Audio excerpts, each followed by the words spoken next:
Good afternoon, children. We were doing active and passive voice yesterday, so we will continue with the active and passive voice. And today we are going to learn how to transform interrogative and imperative sentences from the active voice to the passive voice.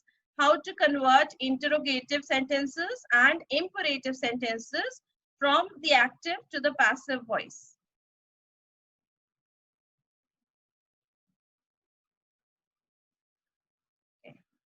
So let's get started.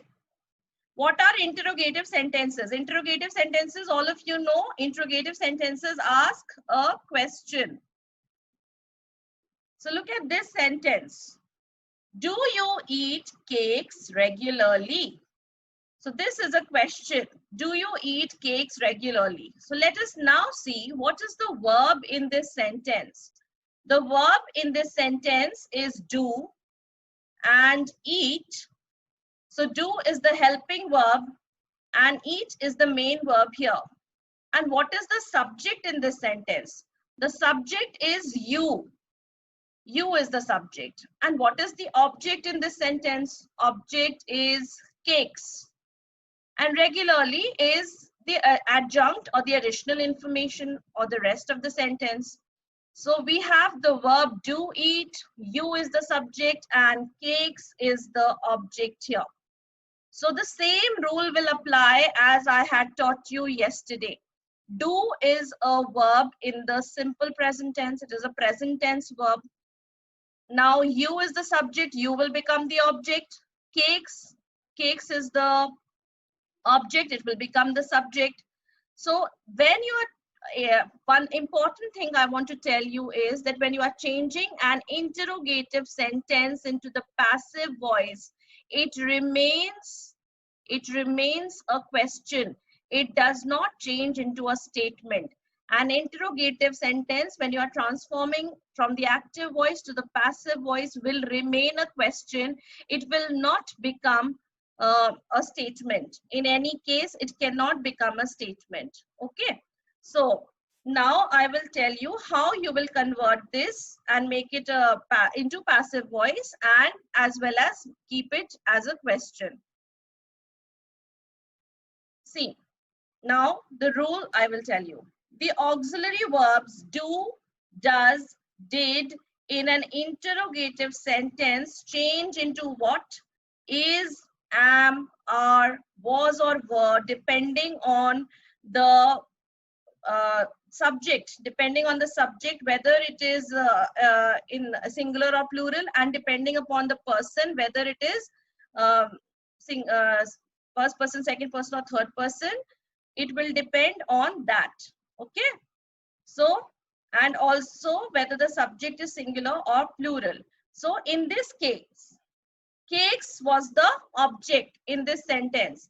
And now I have to make cakes the subject of the sentence. So cakes is plural.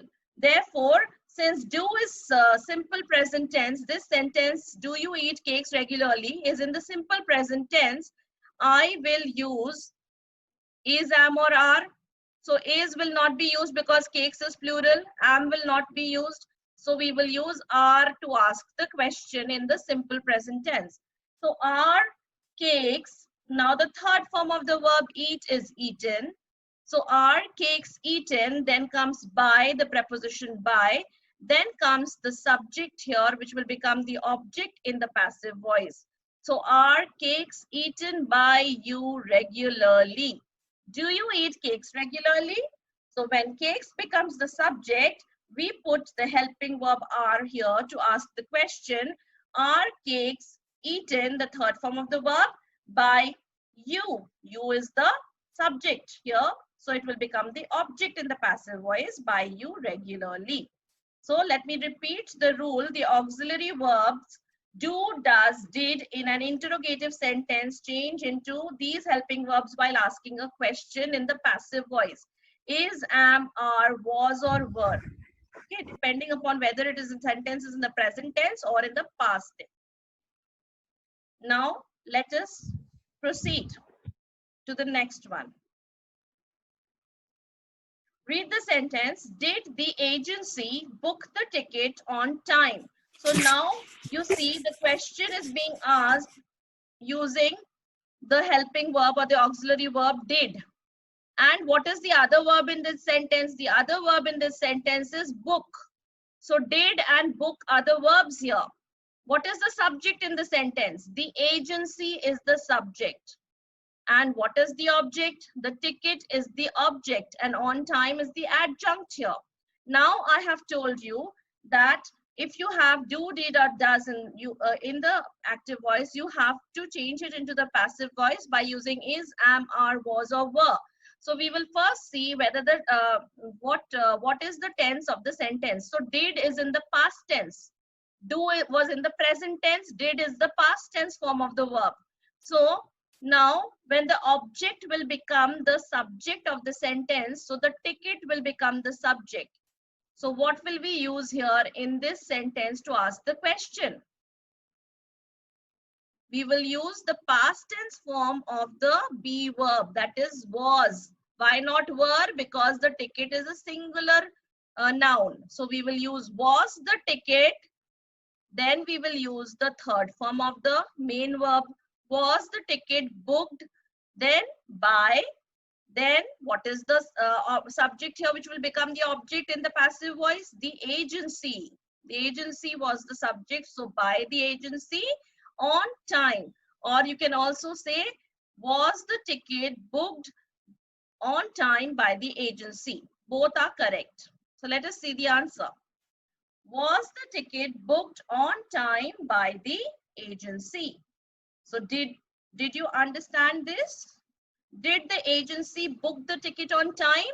So when we look at the object in this sentence was the ticket.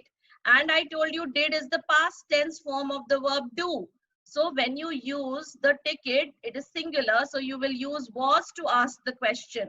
Was the ticket, then the third form of the verb book, booked, then on time by the agency, or you can also say was the ticket booked by the agency on time? Both are correct. Now let us see the next sentence. Now, have you watched any movies recently? Now see, now we are using have to ask the question. So have is in the perfect tense and have is in the present perfect tense. So you know now that the sentence here is in the present perfect tense. Have and watched are the verbs. You is the object here, and any movies, you is the subject and any movies is the object here. So now when I convert it into the passive voice, any movies will become my subject and you will become my object. So can you, anyone tell me how will you convert this? Anyone? Tell me how will you convert this? What is the conversion?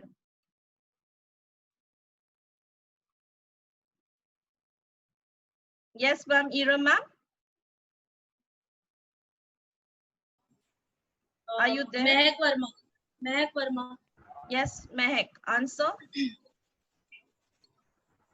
Were any movies watched by you recently?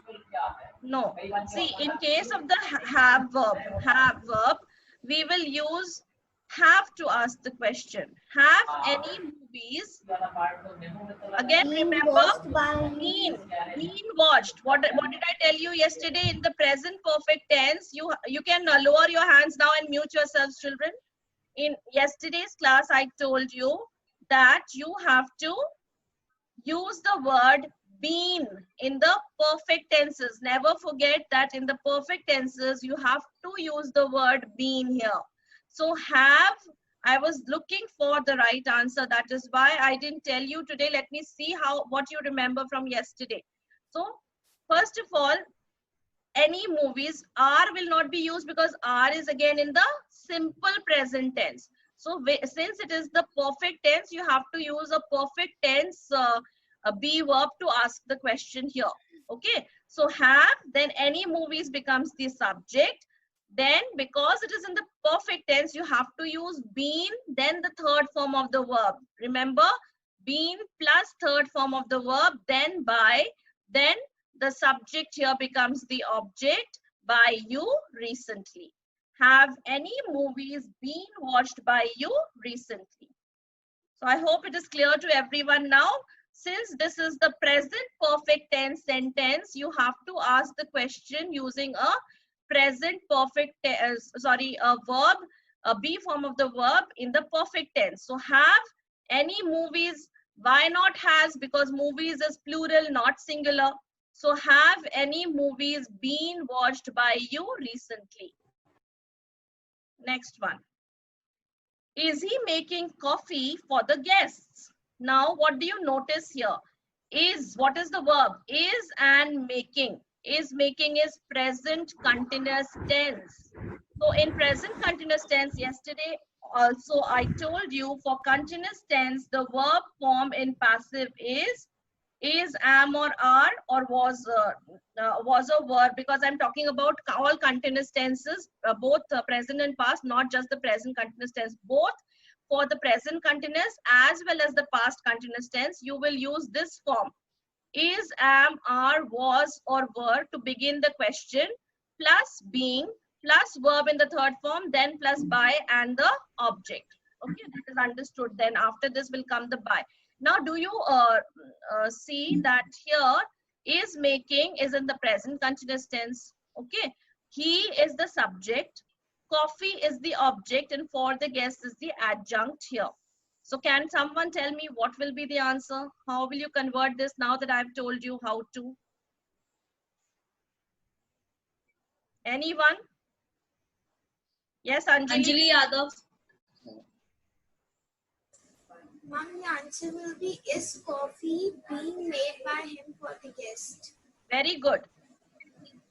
The answer will be, is coffee being made for the guest? You can add by him, it will not be wrong.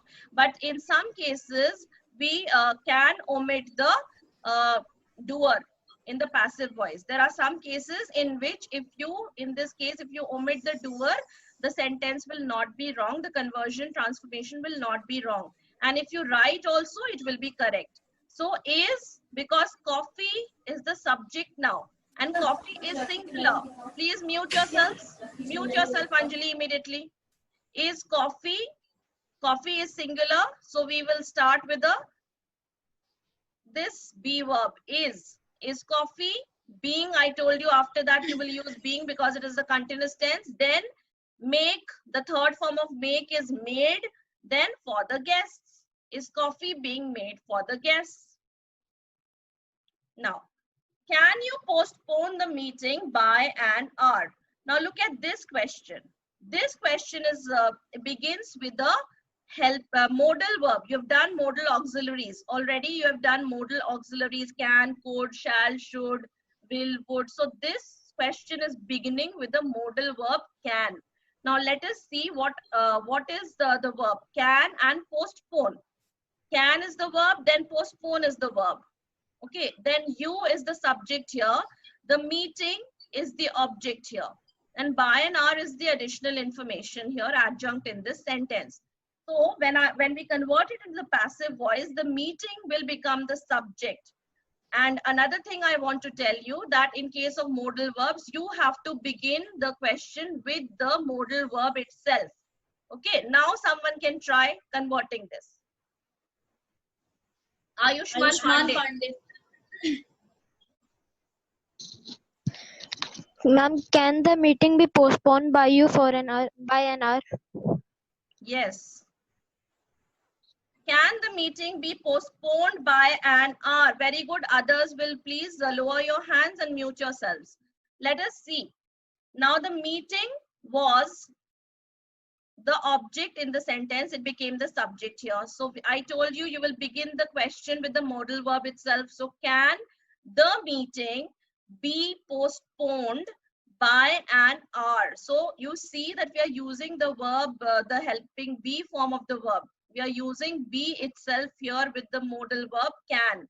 So remember that when you have a question beginning with the modal verb, then you will use the same to in the passive voice also, that modal verb. Then the meeting will come, the object will become the subject here. Then you have to use the be form. You don't have to use any other form. You have to use be. Then the third form of the verb, main verb is postpone, and the third form of the verb postpone is postponed, and then the rest of the sentence. You can also write the can the meeting be postponed by you by an hour. That will also be correct. Now, who threw the ball? In this case, you can see that who, the question is beginning with the question word. You know that what are question words? Who, what, when, which. So this question is beginning with the question word who. Then threw is the verb. Then the ball is the object. So when we convert this, transform this sentence, the ball will become the subject. Then through, we will use the third form of the verb or V3 form of this. We all know. And another thing I want to tell you is that there are two ways to do this question, to transform this sentence. But what we are going to do is we will start with the preposition in this case. Whenever a question begins with who, we will start with the preposition by, which we were using later on in all while we were using the preposition by in the end, at the end of the sentence. But now we can use, in case of who, we will use by in the beginning of the sentence. Now, who can answer this question? Yes, Iram ma'am. Who can answer? Riddhi Kesarwani. Riddhi, answer the Riddhi question. Kesarwani. By whom was the ball thrown? Very good. So let us see the answer.